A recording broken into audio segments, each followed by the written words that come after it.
Allez Phoenixou, ici le Phoenix. Aujourd'hui, retour sur le tome 10 de Valkyrie Apocalypse.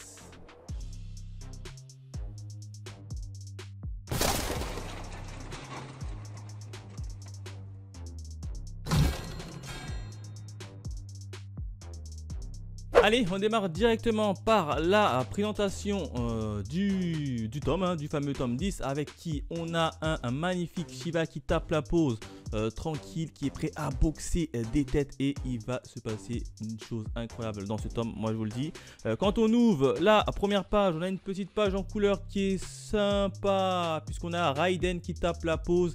Ici, donc on a les deux combattants et ça c'est plutôt cool, hein. On a Shiva sur la couverture et Raiden en couleur sur la première page.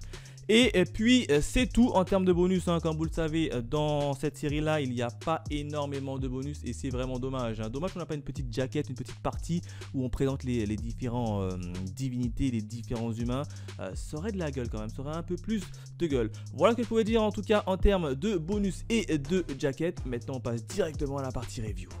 Hey, alors qu'est-ce qui s'est passé au niveau de ce tome 10? Eh bien, 3 événements. Le premier événement, j'ai envie de l'intituler une danse pas comme les autres. Et oui, souvenez-vous, hein, on avait Shiva qui s'était totalement pris une sacrée raclée par Raiden, hein. Il n'y avait pas d'autre mot à dire, hein.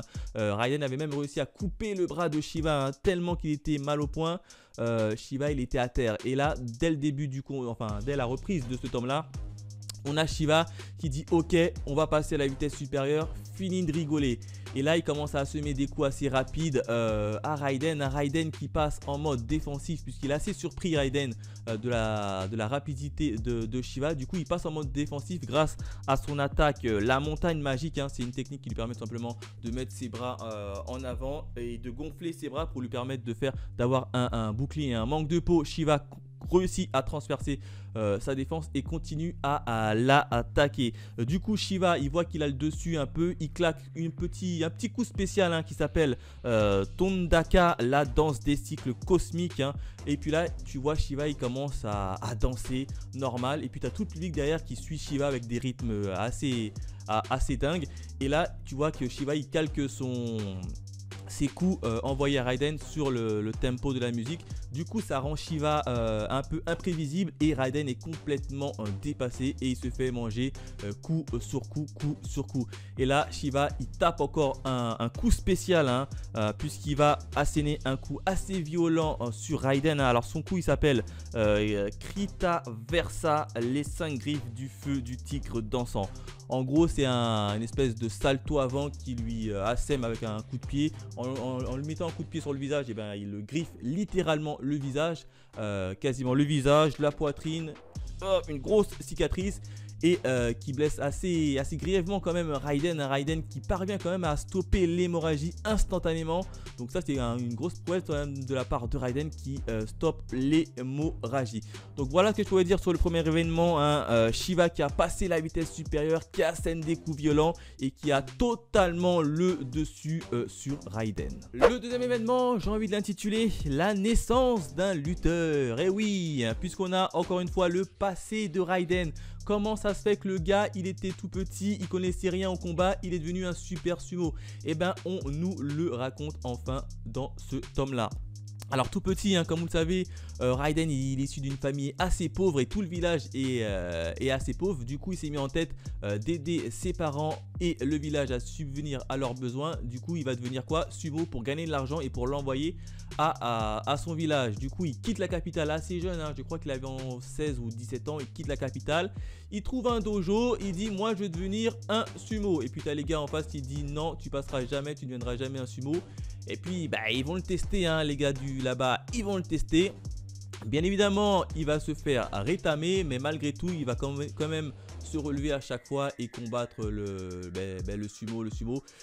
Et du coup il va voir tout simplement sa compatibilité et ils vont dire ok, moi je vais bien te prendre comme élève, comme ça on va voir ce que tu vaux. Et puis là Raiden il a réussi tout simplement à rentrer dans le dojo. Il est devenu tellement hyper puissant, hyper fort que le gars, rien que par son nom, les adversaires en face, ils avaient tout simplement peur. Hein. Et ça, c'était assez incroyable. Hein. À tel point que les adversaires ils avaient peur qu'à un moment donné, il voulait plus trop combattre contre Raiden. Et Raiden, ça, il l'a vu. Hein. Il l'a vu que ses combattants, ils avaient peur de lui, que Raiden avait peur de blesser en plus la personne parce qu'il était assez puissant.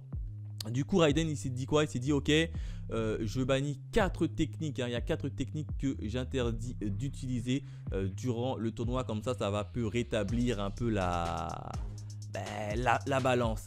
Et par-delà de ça, il a trouvé son bonheur, il combattait à tel point qu'il a pris littéralement sa retraite en ayant fait exprès de perdre quelques matchs histoire de redonner un peu du baume au cœur à ses adversaires parce que sinon le gars il est hyper fort. À chaque fois que tu vas l'affronter, tu sais que tu vas perdre, et ça te démotive, et le gars quand il voit les autres en face qui sont démotivés de le combattre, lui-même il est démotivé. Donc il a quand même laissé des victoires à ses adversaires exprès, qui lui a été reproché hein, par ses entraîneurs. Il a dit non, c'est inadmissible, tu laisses gagner des autres gens, c'est pas comme ça qu'on est ici, donc tu dois gagner coûte que coûte.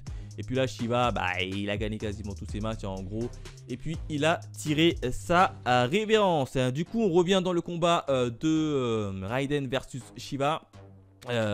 Puisque Raiden il est quand même assez en difficulté, il dit ok, il y a 4 techniques que je m'étais interdit d'utiliser, cette fois-ci j'ai pas le choix, je vais les utiliser. Et là il va utiliser tout simplement une attaque assez dévastateur, hein, le Yatagaratsu, hein, c'est une sorte d'attaque qui permet de concentrer toute sa puissance dans sa paume de sa main et de lui envoyer directement sur son adversaire. Du coup c'est ce qu'il va faire, hein, c'est ce qui va envoyer cette attaque sur Shiva.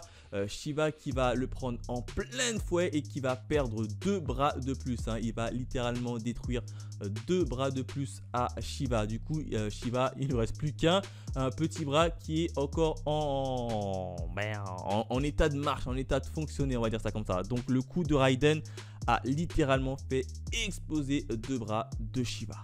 Enfin le troisième événement, j'ai envie de l'intituler le tout pour le tout. Et oui, hein, puisque maintenant on a Shiva et Raiden qui sont quasiment au même niveau, hein, et les deux gars commencent à s'affronter et à s'envoyer des peines. Un coup c'est lui, un coup c'est l'autre, un coup c'est lui, un coup c'est l'autre, etc. Et puis là tu as Shiva qui passe en mode un peu plus élevé, hein, puisqu'il va utiliser sa fameuse éthique, le Tandaka Karma. C'est un mode qui lui permet tout simplement de prendre feu littéralement, hein, et tous les coups qu'il envoie, t'as son coup, sa puissance, plus la partie un peu chaude du feu qu'il dégage. Et puis là, il envoie également une nouvelle attaque qui s'appelle le Deva Loka, une attaque assez dévastateur utilisée grâce avec ses pieds, hein, puisqu'il a perdu 3 bras, il ne reste plus qu'un bras, il est obligé d'attaquer Raiden uniquement avec ses pieds. En face, tu as Raiden qui continue à lui asséner des fameux coups, hein, son fameux coup qui est interdit avec sa paume de sa main.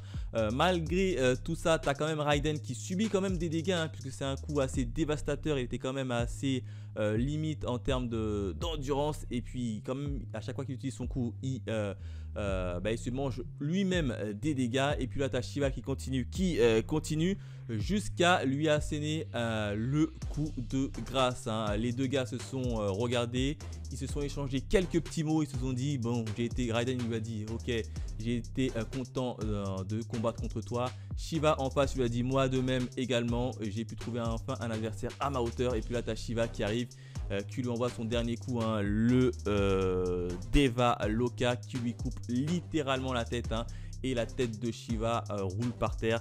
Et donc c'est comme ça que le match se finit, hein. On a une victoire de Shiva qui décapite littéralement Raiden, et c'est comme ça que le tome se termine. Voilà ce que je pouvais dire sur le tome 10 de Valkyrie Apocalypse, un magnifique tome où il y a pas mal de combats, hein. On a d'un côté un Shiva et ses transformations et ses coups de malade mental, et d'un autre Raiden qui joue le tout pour le tout. En plus de ça, on a le petit passé de Raiden, hein, comment est-ce qu'il a fait pour devenir un sumo extraordinaire, et ça c'est vachement cool. Si je devais noter ce tome là, j'aurais mis la note de 4 sur 10. 4 sur 10, pourquoi? Comme vous le savez, ça manque de bonus dommage, mais ça manque réellement de bonus. C'est pour ça que je lui mets un petit 4 sur 10. Pourquoi 4 sur 10? Non, 4 sur 5, c'est plutôt mieux. Voilà, 4 sur 5 étoiles.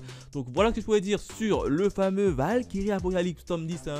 N'hésitez pas à me dire dans les commentaires si vous avez adoré ce combat, Shiva contre Raiden, si vous l'avez kiffé ou pas, ou si vous avez kiffé un autre combat. Bref, dites-moi tout dans les commentaires. Quant à nous, on se retrouve très vite pour le prochain tome de Valkyrie Apocalypse. Allez, bye les Phoenixous.